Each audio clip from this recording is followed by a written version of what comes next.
বলছে এই কথা বলিয়া পথিক চলিয়া গেলেন, যে নিয়ে গিয়ে রাস্তা দেখালো পাহাড়ের মধ্যে চলে গেল। আল্লাহ পাকের ওলি তাহাকে বলিলেন, বাবা তোমার মায়ের দোয়া আল্লাহ পাক কবুল করিয়েছেন, তাই তোমার জন্য খেজের আলাইহিস সালামকে জামিন করিয়ে দিয়েছেন। খেজেরকে জামিন করেছেন। ওই পথিক ব্যক্তি খেজের ছিলেন। ওই যে হাত ধরে নিয়ে আসলো, নিয়ে আসার পরে ওই ওস্তাদের সাথে দেখা সাক্ষাৎ করে দিল, সে খেজের ছিল। খেজের সম্পর্কে আমাদের সেই শিরকি আকীদা আছে যে খেজের নাকি এখনো জীবিত আছে আর কিয়ামত পর্যন্ত নাকি জীবিত থাকবে। শিরকি আকীদা, কোরআন হাদিস বিরোধী আকীদা।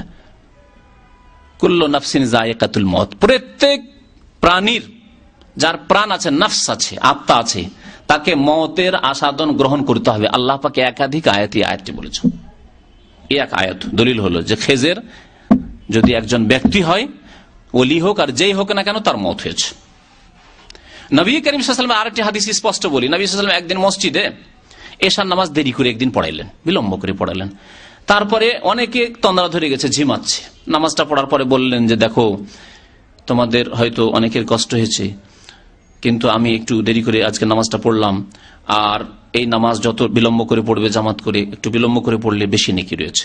তারপরে বললেন যে আজকে তোমাদেরকে একটি কথা বলছি, আজকে থেকে নিয়ে আগামী 100 বছরের মধ্যে যারা আজকে পৃথিবীতে বেঁচে আছে, সহিহ বুখারীর হাদিস, যারা আজকে পৃথিবীতে বেঁচে আছে তাদের কেউ পৃথিবীতে হায়াতে থাকবে না, মারা যাবে, কেউ বেঁচে থাকবে না আজকে থেকে 100 বছরের মধ্যে।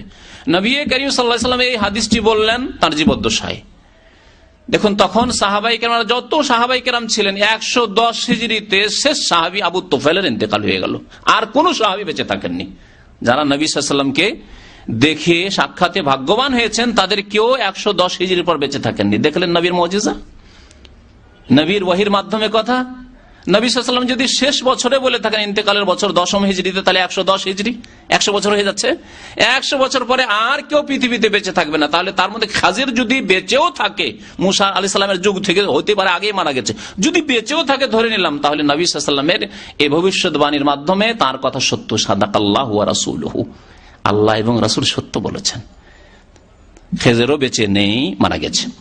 কিন্তু এদের ভ্রান্ত ধারণা, শয়তান আসে রূপ ধরে, আলখাল্লা জুব্বা লাগে, সুন্নতি পোশাক তাদের ভাষায় পরে, আর এসে এদেরকে গুমরাহ করে, বলে আমি খেজের, আমি অমুক, এভাবে গুমরাহ করে তাদেরকে।